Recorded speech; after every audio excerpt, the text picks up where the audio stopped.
अस्सलामुअलैकुम व्यूअर्स, आपका स्वागत है फिर से मेरे चैनल में। और आज हम ज़फ़र हेरेटिक के एक नए वीडियो पे रिस्पॉन्स करने जा रहे हैं। उस वीडियो का नाम है इस कुर्बानी मॉरल, क्या कुर्बानी जायज़ है। और क्योंकि ईद का मौका है और ईद उल अज़हा का, और इस वक्त पे जो है वो कुर्बानी की जाती है, तो चलिए हम एनालाइज़ करते हैं इस वीडियो को और इनके आर्ग्यूमेंट्स को, और देखते हैं कि क्या इनके आर्ग्यूमेंट्स वैलिड हैं या नहीं। तो let's start with this video.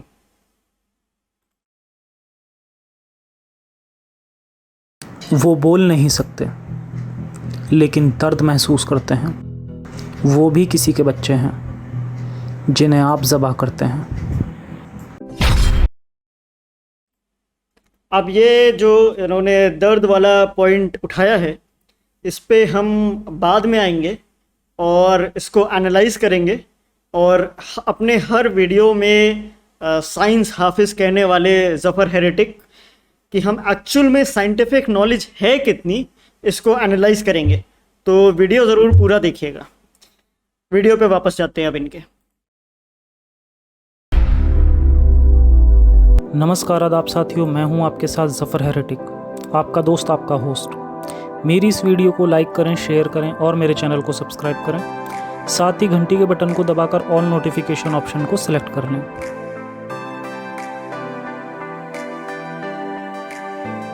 मेरे शो में एक बार फिर आपका स्वागत है, और आज बात होगी इस्लाम की एक और बुराई की, जो कि देखते सब हैं लेकिन बोल कोई नहीं पाता। ये वो बुराई है जिसे कुछ मॉडर्न मुस्लिम भी पसंद नहीं करते, लेकिन इसका अगेंस्ट बोल भी नहीं पाते। इस्लाम में कुर्बानी भले ही जायज़ हो, लेकिन इंसानियत की नज़र से बिल्कुल नहीं। इस्लाम में कुर्बानी क्यों होती है ये मैं शॉर्ट में बता देता हूँ, क्योंकि मैं कोई खुतबा नहीं कर रहा। कहा जाता है कि हज़रत इब्राहीम ने एक बार ख्वाब में देखा कि वो अपने बेटे को ज़बह कर रहे हैं। उन्हें लगा खुदा उनसे यही चाहता है। वो अपने बेटे को लेकर जंगल में गए, उसके हाथ पैर बांधे, उसके बाद अपनी आंखों पर पट्टी बांधी और उसको ज़बह किया। जब आंखें खुली तो उनका बेटा सुरक्षित था, सेफ़ था, और उसकी जगह एक दुम्बा कटा हुआ था। फिर अल्लाह ने कहा कि हमने तुम्हारी कुर्बानी कबूल कर ली है। अब ये कितनी बकवास कहानी है ये देखो। अगर खुदा की जगह कोई इंसानियत वाला इंसान भी होता तो इब्राहीम को फेल कर देता। भाई ये जब अपने बेटे से ही अटैच नहीं है तो उम्मत के लिए क्या खाक अटैच होगा, और क्या उनका भला कर पाएगा। सबसे पहले ये देखते हैं, क्या किसी जानवर को मारना इंसानियत कहलाएगा। अब इंसानियत पर मेरा कॉपीराइट तो नहीं है, लेकिन फिर भी मैं लॉजिकली अपना ओपिनियन दे सकता हूँ। अब यहाँ पे जो इन्होंने बेसिकली इब्राहीम अलैहिस्सलाम वाली स्टोरी समझाई है, एक्चुअल में ये स्टोरी में क्या मैसेज है और उससे क्या सीखना चाहिए, उसको ये पूरी तरह से समझा ही नहीं है। सबसे पहले तो इन्होंने ये कहा कि इब्राहीम अलैहिस्सलाम को ख्वाब आता था, जिससे उनको ये लगा एक्चुअल में इब्राहीम अलैहिस्सलाम को जो ख्वाब आता था, और जितने भी प्रॉफिट्स हैं उनको जो ख्वाब आता है वो ख्वाब सच्चे ख्वाब होते हैं। तो अगर उसमें वो अल्लाह की तरफ से कोई कुछ मैसेज उनकी तरफ आ रहा है तो वो एक्चुअल में अल्लाह की तरफ से मैसेज और कमांडमेंट होता है। तो इस बात को अच्छी तरह से समझना चाहिए कि इब्राहीम अलैहिस्सलाम ने उसको एज अ कमांडमेंट ही लिया था। सेकेंडली, इन्होंने जो उससे मैसेज निकाला है वो बिल्कुल गलत है। एक्चुअल जो मैसेज था उस पूरी इंसिडेंट का, वो बेसिकली सबमिशन था। Allah wanted to see that Ibrahim अलैहिस्सलाम जो है वो अल्लाह के कमांड्स के आगे सबमिट करते हैं या नहीं। इस पूरी चीज़ को इन्होंने कम्प्लीटली इग्नोर किया है, क्यों, जबकि एक्चुअल में उस पूरे कमांडमेंट का, क्योंकि अल्लाह को कोई क्या कहते हैं, एक्चुअल में ह्यूमन सैक्रिफाइस चाहिए ही नहीं था, और इसीलिए बाद में ह्यूमन सैक्रिफाइस हुआ भी नहीं। अल्लाह सिर्फ ये देखना चाहता था कि इज़ इब्राहीम अलैहिस्सलाम ready to submit to God's will. यहाँ पे मेन जो स्टोरी थी, जो मेन मैसेज था, वो सबमिशन का था, जिसको ज़फ़र हेरेटिक ने पूरी तरह से इग्नोर किया। वीडियो में आगे देखते हैं क्या कहते हैं ये। इंसान एक ओमनीवोरस मतलब कि सर्वाहारी जंतु है, जो कि मतलब मीट भी खा सकता है और वेजिटेबल्स भी खा सकता है। अगर हम किसी ऐसी जगह रहते हैं जहाँ वेजिटेबल्स अवेलेबल ही नहीं हैं, तो अपने एग्जिस्टेंस के लिए हम नॉन वेजिटेरियन हो सकते हैं, क्योंकि हमारे पास ऑप्शन नहीं है। बट अगर ऑप्शन है तो हमें दूसरे जानवरों को भी जीने का हक देना चाहिए। अब हम एक शेर की तरह कम्प्लीटली नॉन वेजिटेरियन तो है नहीं, बट ऑप्शन है तो उसका यूज़ करना चाहिए। जानवरों के लिए हमारे मन में दया भावना होती है और वो नेचुरल है। तो जब कोई वेजिटेरियन, नॉन मुस्लिम, अब वीडियो में आगे बढ़ने से पहले हम एक चीज़ यहाँ पे समझ लें, क्लियर कर लें। एक्चुअल में जो रिलीजन्स होते हैं, रिलीजन जो दुनिया में पाए जाते हैं, वो दो टाइप्स के पाए जाते हैं। एक वो टाइप्स के रिलीजन्स हैं जो ह्यूमन एक्सेप्शनलिज्म को मानते हैं कि इंसान में जो है वो बाकी लिविंग क्रीचर्स के मुकाबले समथिंग कुछ स्पेशल है, जो इंसान को बाकी जितनी भी क्रिएशन है उससे फ़र्क करता है, उससे डिफरेंट करता है, उससे अलग करता है। और दूसरे रिलीजन्स वो हैं जो बेसिकली इस तरह का फ़र्क नहीं मानते हैं और ट्रांसमाइग्रेशन ऑफ सोल मानते हैं कि जो सोल जो है वो कभी इंसान में होती है, वही सोल जो है वो जानवरों में भी चली जाती है, और इस तरह से मानते हैं। इस्लाम, क्रिश्चियनिटी और जुदाइज़म, ये तीन रिलीजन्स हैं जो ह्यूमन एक्सेप्शनलिज्म को मानते हैं और ये मानते हैं कि गॉड ने जो इंसान को बनाया है वो बाकी क्रिएशन से, बाकी लिविंग क्रीचर्स से जो है वो डिफरेंट है और ह्यूमंस में कुछ स्पेशल है, अलग। अगर हम कुरान की चैप्टर नंबर 95 की वर्स नंबर 4 पढ़ेंगे तो उसमें है, we have indeed created man in the best of moulds. अब जो ज़रफ़र हेरेटिक हैं वो एक्चुअल में इन दोनों रिलीजियस के पैराडाइम से नहीं आते हैं, वो आते हैं एक एथियस्टिक एवोल्यूशनरी पैराडाइम से, और वो शायद ये मानते हैं कि ह्यूमन जो है वो बस एक इवॉल्व्ड एनिमल है, वो एनिमल की ही फैमिली से है जो इवॉल्व ज़्यादा हो गया है। अब जो ये वाला इशू है एवोल्यूशन वाला और एथिज़म वाला, ये हम पिछले कई वीडियोस में डील कर चुके हैं। ये जाके आप देख सकते हैं हमारे पुराने वीडियोस में। एक मेरे ही चैनल पे एक वीडियो पड़ा हुआ होगा, क्या डार्विन की थ्योरी सत्य है, is neo Darwinian a true theory true, जिसमें हमने ये दिखाने की कोशिश की है कि ऑल्दो मोस्ट साइंटिस्ट जो हैं वो अभी भी नियो डार्विनियन थ्योरी को सच मानते हैं, but an increasing number of scientist जो है वो अब ये कह रहे हैं कि जो डार्विनियन मैकेनिज़्म है, नियो डार्विनियन मैकेनिज़्म है, वो हर चीज़ को एक्सप्लेन नहीं कर सकता, और इसीलिए कई नई एवोल्यूशन की थ्योरीज भी दी गई हैं, लेकिन वो थ्योरीज भी इसको पूरी तरह से एक्सप्लेन नहीं कर पा रही हैं। और ये वीडियो आपको ये दिखाएगा कि एक्चुअल में नियो डार्विनियन थ्योरीज में काफ़ी लूप होल्स हैं, और वो लूप होल्स जो हैं अगर हम कोई इंटेलिजेंट डिज़ाइनर में या गॉड में माने तो वो सारी प्रॉब्लम्स सॉल्व हो सकती हैं। और इसके लिए स्पेसिफिकली हमने एक वीडियो भी बनाया था, scientific evidence for God and his revelation. उसमें जाके ये टॉपिक्स आप कवर कर हमने किए हुए हैं, वो आप देख सकते हैं। इस्लाम जो है वो एक ह्यूमन एक्सेप्शनलिज्म के पैराडाइम से आता है, और अल्लाह ने कुरान में कहा है, we have indeed created man in the best of moulds.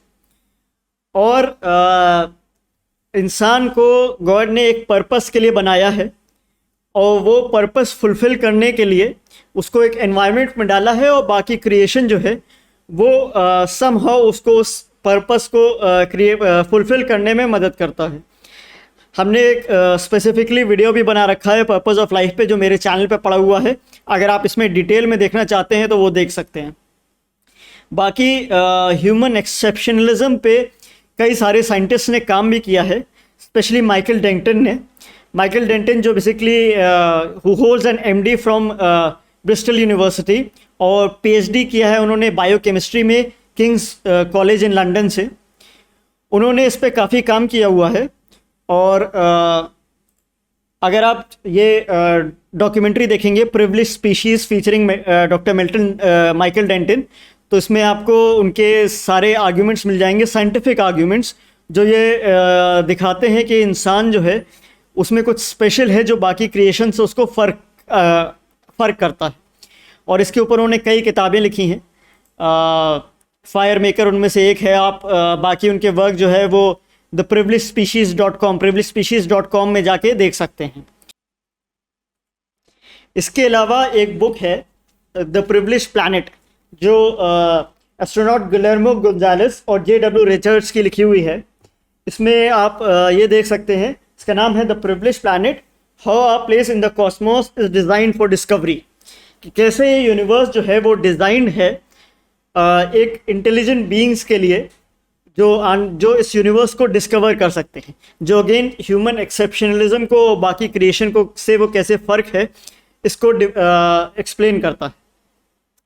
ये सारी चीज़ें दिखाती हैं कि इंसान जो है वो बाकी जानवरों से और प्लांट से जो है वो डिफरेंट है। तो इस्लाम जो है वो उस पैराडाइम से आ रहा है, जबकि ज़फ़र हेरिटेज शायद एक एवोल्यूशनरी और एथिस्टिक पैराडाइम से आ रहे हैं। इस चीज़ को हम लोग ज़रूर ध्यान में रखें। अब हम वीडियो पे आगे चलते हैं।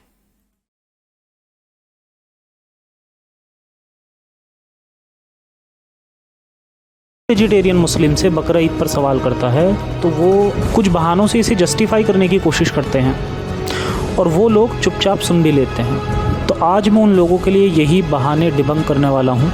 आप लोग सवाल करें और अगर वो ये उल्टे सीधे बहाने बनाएं तो उन्हें जाने मत दीजिए। खुदा के लिए एक अब यहाँ पे इन्होंने बेसिकली कई आर्ग्यूमेंट जो इनका कहना है कि मुस्लिम्स देते हैं उनको डिबंक करने की कोशिश की है। तो हम इनके आर्ग्यूमेंट सुनेंगे और इन्होंने जो डिबंक करने की कोशिश की है उसमें जो आर्ग्यूमेंट्स एक्चुअल में अच्छे हैं उन पे हम रिस्पॉन्ड करेंगे और बाकी को हम इग्नोर कर देंगे। जो आर्ग्यूमेंट्स बेसिकली इन्होंने मुस्लिम्स की तरफ से दिए हैं और उनमें से जो अच्छे हैं उन पे हम और इन्होंने इस पे रिस्पॉन्स किया, उस रिस्पॉन्स का हम रिस्पॉन्स देंगे। लेकिन जो आर्ग्यूमेंट ही इन्होंने किसी से हो सकता है सुने हो लेकिन आर्ग्यूमेंट अच्छे नहीं है तो उस पर हम ध्यान नहीं देंगे। तो वीडियो पे आगे चलते हैं। आपकी मोहब्बत की कुर्बानी है, वो मोहब्बत जो आप अपने जानवर से करते हैं। ये बिल्कुल बकवास लॉजिक है। सेक्रीफाइस करना ही है तो अपने बेटे का करो। खुदा अगर आपकी कुर्बानी को कबूल फरमाएगा तो आपके बेटे को भी बचा लेगा और उसकी जगह दुम्बा लगा देगा। अब देखते हैं दूसरा पॉइंट। अब यहाँ पे अगेन इन्होंने पॉइंट ही मिस कर दिया जिसका ये आर्गुमेंट दे रहे थे। हो सकता है इन्होंने किसी ने इनको दिया हो लेकिन गलत था। एक्चुअल में जो इशू है, जैसे कि मैंने पहले कहा था, वो सबमिशन का है कि गॉड ने जो आपसे करने को कहा है आप उस पर सबमिट करते हैं या नहीं करते। वीडियो में आगे चलते हैं। इसका मीट गरीब लोगों में बांटा जाता है और पड़ोसियों को दिया जाता है। अरे भाई, गरीब लोगों को मीट तो दे दिया, क्या आपने उसे पकाने के लिए पैसे दिए? उसके अंदर मसाले लगते हैं, तेल लगता है, बहुत सारी चीज़ें लगती हैं। आप गरीब लोगों की मदद उनके बच्चों को पढ़ाने लिखाने में भी तो कर सकते हैं। अगर एक दिन वो गोश्त खा भी लेंगे तो उससे क्या फ़र्क पड़ जाएगा उनकी लाइफ पर। आइए अब देखते हैं एक और पॉइंट। अब यहाँ पे जो है वो एक्चुअल में कुरान क्या कहता है हम उसको पढ़ के और फिर समझने की कोशिश करते हैं। कुरान के चैप्टर नंबर 22 वर्स नंबर 34 कहती है, to every people did we appoint rites of sacrifice that they may celebrate the name of God over the sustenance he have given them for animals fit for food. ना यहाँ पे ध्यान दीजिएगा, to every people did we appoint rites of sacrifice that they may celebrate the name of God over the sustenance he has given them from the animals. अब यहाँ पे basically जो है वो अल्लाह ने जो हमको सस्टेनेंस दिया है एनिमल्स के फूड के थ्रू, उसको रियलाइज करना while doing sacrifice, that is what is being highlighted in these verses. हम वर्सेस आगे पढ़ते हैं। But your God is one God, submit your wills to him in Islam and give you the good news to those who humble themselves, to those whose hearts when God is mentioned are filled with fear, who show patience, perseverance over their afflictions, keep up regular prayer, spend in charity out of what we have bestowed upon them. The sacrificial animals we have made for you as among the symbols from God, in them is much good for you. Then pronounce the name of God over them as they line up for sacrifice. When they are down on their sides after slaughter, eat you thereof, and feed such as beg but not live in contentment, and such as beg with due humility. Thus we have made animals subject to you, that you may be grateful. It is not their meat nor their blood that reaches God. It is your piety that reaches Him. He has thus made them subject to you, that you may glorify God for His guidance to you, and proclaim the good news to all who do right. अब यहाँ पे अगर हम इन versus को समझें तो basically ये versus ये कह रही हैं कि अल्लाह ने जो आपको सस्टेनेंस दिया है उस सस्टेनेंस को आप रियलाइज़ करिए सैक्रिफाइस करते वक्त, और उस सैक्रिफिशियल मीट्स को जो है वो गरीबों में बांटिए। ये एक एटीट्यूड आपके अंदर पैदा करेगा, क्योंकि लास्ट वर्स कह रही है कि उस जानवर का मीट जो है, वो ब्लड जो है, वो गॉड तक नहीं पहुंचता। आपकी जो गॉड कॉन्शियसनेस है वो एक्चुअल में गॉड तक पहुंचती है। तो आपका जो ये रियलाइजेशन हुआ कि गॉड ने आपको एक सस्टेनेंस प्रोवाइड की है और उससे आपने गरीबों को जो खिलाया, या आपके अंदर एक गरीबों की मदद और उनको खिलाने का, उनको फीड करने का एटीट्यूड पैदा करेगी। और जब ये एटीट्यूड पैदा करेगी तो आप फिर गरीबों से सिर्फ ईद पे नहीं बल्कि थ्रू आउट द ईयर आप उनको उनके साथ जो है वो अपना फूड शेयर करेंगे। तो ये एक एटीट्यूड पूरी तरह से फॉर्म करता है। सिर्फ एक दिन का खिलाने का मकसद इसका नहीं है, बल्कि जो आपके अंदर की पाइटी है, तकवा है और जो राइटियसनेस है, जो गॉड कॉन्शियसनेस है, वो जगाना है। क्योंकि मीट और ब्लड गॉड तक नहीं पहुंचता जैसे कि अल्लाह ने कहा, बल्कि आपका जो पाइटी है, आपका जो गॉड कॉन्शियसनेस है, आपका जो तकवा है, एक्चुअल में वो अल्लाह तक पहुंचता है। अब हम देखते हैं आगे का वीडियो।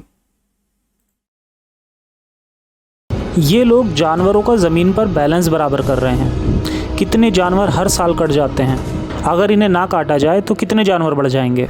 ये बात भी बिल्कुल बकवास है। अगर इस लॉजिक को देखें तो इंसान की पॉपुलेशन की प्रॉब्लम भी हर जगह है, तो वहाँ उन्हें भी मारना सही होगा। पॉपुलेशन को रोकने का सही तरीका उसे बर्थ कंट्रोल से रोकना होता है। अब इतने बकरे कुर्बानी के लिए कहाँ से आते हैं? तो इसका जवाब है कि सिर्फ बकरा ईद के लिए बहुत सारे गोट, शीप, फार्म होते हैं जो केवल बकरा ईद के पर्पस से ही पूरे साल जानवरों को पालते हैं, और वहाँ उनकी ज़िंदगी और भी नरक होती है। अब एक पॉइंट वो ये भी देते हैं, प्लांट्स में, पौधों में भी तो ज़िंदगी होती है। तो पौधों को, सब्जियों को खाने वाला भी एक्चुअली में पूरी तरह से वेजिटेरियन है। आप लोगों को कौन पढ़ाए कि वेज लोग केवल प्लांट्स नहीं खाते, फ्रूट्स भी खाते हैं, और फ्रूट्स पेड़ देता ही इसलिए है ताकि उसका एग्जिस्टेंस बना रहे। दूसरी बात, जो प्लांट्स खाए भी जाते हैं, आप उन्हें चलते फिरते महसूस करते जानवरों से नहीं कंपेयर कर सकते, क्योंकि प्लांट्स को काटने पर दर्द नहीं होता। ऐसा अभी तक किसी साइंटिफिक रिसर्च से सामने नहीं आया है। जानवरों को हमारी तरह ही दर्द होता है, ये पूरी तरह से साबित है। अब एक और पॉइंट देखते हैं।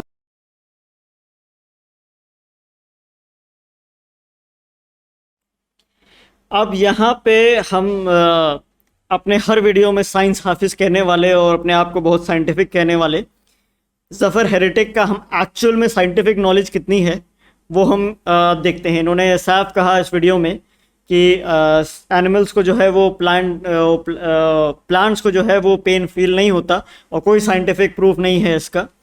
हम एक्चुअल साइंटिस्ट से देखते हैं, एक्चुअल साइंटिस्ट जो है वो इस बारे में क्या कहते हैं।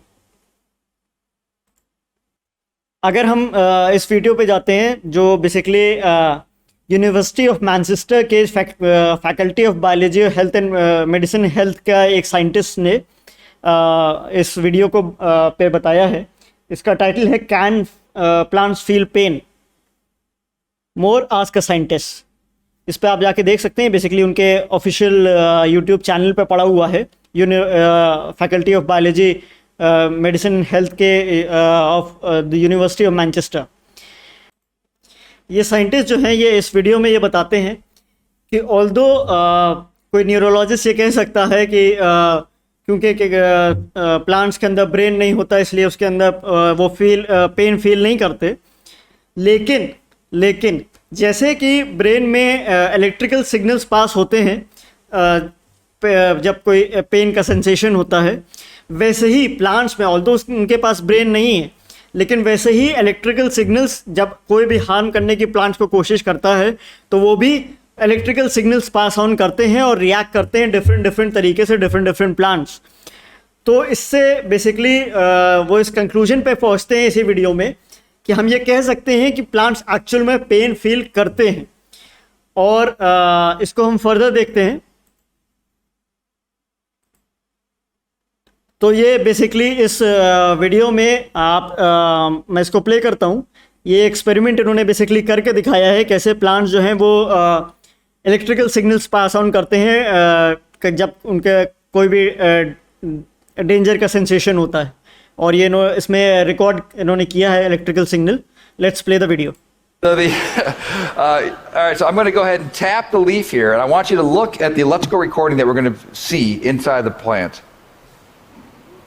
Whoa, it's so big. I got to scale it down. All right. So what is that? That is an active potential that's happening inside the plant. Why was it happening? Because it wanted to move, right? And so when ये पूरा video आप जाके देख सकते हैं, TET के ऊपर ये पड़ा हुआ है, electrical experiments with plants that count and communicate. और इसी तरह से आप बी स्मार्ट पे जाके ये वीडियो देख सकते हैं, डू प्लांट्स थिंक, जिसमें मल्टीपल एविडेंसेस दिए गए हैं कि प्लांट्स जो हैं वो डिफरेंट सिनेरियोज में किस तरह से डिफरेंट बिहेवियर्स दिखाते हैं, और जो है वो अटैक पे और कैसे बेसिकली डिफरेंट रिएक्ट करते हैं और इलेक्ट्रिकल सिग्नल्स पास ऑन करते हैं। इसी तरह से साइंस मैगजीन वाले चैनल पे एक वीडियो है, plants have their own kind of nervous system. इस वीडियो में भी आप जाके देख सकते हैं कि प्लांट्स में भी एक काइंड ऑफ नर्वस सिस्टम जो है वो होता है उनका अपना। तो ज़फ़र हेरिटिक की ये बात जो है कि कोई साइंटिफिक प्रूफ नहीं है कि प्लांट्स पेन फील करते हैं, बिल्कुल गलत है। मॉडर्न साइंस इसको किसी भी तरह से सपोर्ट नहीं करती। तो जिस तरह से इनकी इस्लामिक नॉलेज वीक है, उसी तरह से इनकी साइंटिफिक नॉलेज भी एक्चुअल में बहुत वीक। चलिए इनका वीडियो आगे देखते हैं।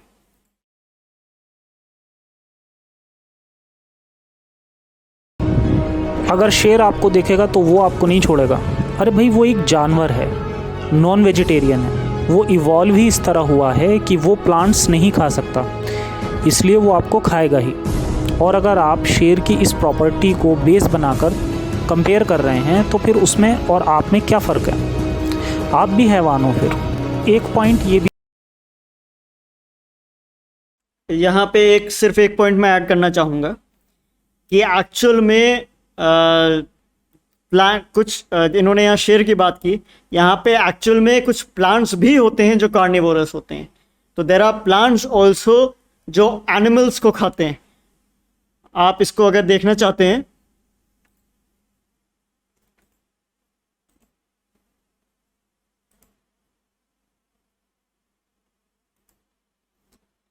तो इस वीडियो में जाके आप देख सकते हैं true facts carnivorous plants. Efficient nitrogen, and so they evolved the capacity to supplement their diets by trapping and eating animal flesh. Like my mom used to say, if you need calcium, eat a milkman. Yep, that's what she said.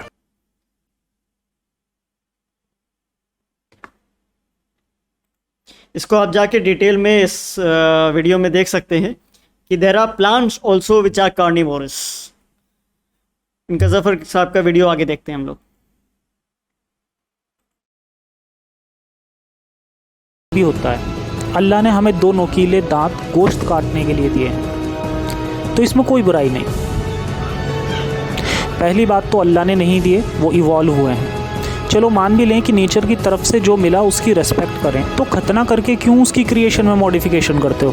कपड़े क्यों पहनते हैं? बाकी इंसान वाले काम क्यों करते हैं? बस यही याद आती है नेचर की। फिर वहाँ पर इनके दूसरे और भी बेसिर पैर के लॉजिक आने लगते हैं कि अल्लाह ने ये कहा है, अल्लाह ने वो नहीं कहा। मतलब अदालत इनकी, वकील इनका, जज इनका, और जजमेंट भी इनका। अब चलते हैं एक लास्ट पॉइंट की तरफ। दुनिया में इतने सारे जानवर रोज़ काटे जाते हैं, KFC में या अदर रेस्टोरेंट में, तो वहाँ पर तो कभी कोई कुछ नहीं बोलता। देखो, यहाँ हम समझते हैं कि पूरी दुनिया वेजिटेरियन नहीं हो सकती, और शायद आने वाले टाइम में हो भी जाए जब इंसान के अंदर और इंसानियत आ जाए। लेकिन बकरा ईद का सबसे बड़ा इशू जो मुझे पर्सनली लगता है वो ये है कि लोग जानवरों की कुर्बानी घर से करते हैं। घर में छोटे मासूम बच्चे भी होते हैं और उनका मन बिल्कुल पाक होता है, उनके अंदर रहम भी होता है। लेकिन जब हर साल कुर्बानी जैसा नफ़रत और हैवानियत का मंजर वो जीते हैं, तो धीरे धीरे उनके अंदर से ये रहम भी मर जाता है, चाहे जानवर के लिए हो या इंसान के लिए हो। तो मेरी मुस्लिम भाइयों से यही अपील है। अब यहाँ पे इन्होंने एकदम ही लॉजिकल सा आर्गुमेंट रखा है। एक्चुअल में अगर हम देखें तो इर्रिस्पेक्टिव ऑफ वो कुर्बानी बच्चे देखें या न देखें, आजकल के टाइम में मूवीज़ में, इवन कार्टून्स में, एनिमेशन में वायलेंस जो है वो बच्चे शुरू से देखते आ रहे हैं। प्रॉब्लम वो देखने से नहीं होती, प्रॉब्लम होती है कि हम एक्चुअल में बच्चों को वैल्यूज़ क्या दे रहे हैं। अगर वो उन मूवीज़ से, उन फिल्म से एक अच्छा मैसेज ले रहे हैं जिसमें अच्छाई की बुराई से जी दिखाई जा रही है, जैसे कई फिल्मों में दिखाई जाती है, तो एक्चुअल में उनको वैल्यू क्या मिल रही है? सच के साथ देने की, अच्छाई के साथ देने की। हालांकि आजकल तो मूवीज़ से बहुत गलत मैसेजेस भी मिलते हैं, लेकिन द पॉइंट इज़ कि यहाँ पे इशू ये नहीं है कि बच्चे देख क्या रहे हैं, इशू ये है कि हम उन बच्चों को वैल्यूज़ क्या दे रहे हैं, और वो जो भी उनकी अपब्रिंगिंग हो रही है उससे एक्चुअल में वो किस तरह के इंसान बनेंगे, ये डिपेंड करता है। फिर उसके बाद वो अपने जो भी स्किल्स हैं उनको किस तरह से यूज़ करते हैं। तो इनका आर्ग्यूमेंट जो है वो कंप्लीटली इलॉजिकल है, इर्रेशनल। कि गलत के खिलाफ आवाज़ उठाना शुरू कर दो।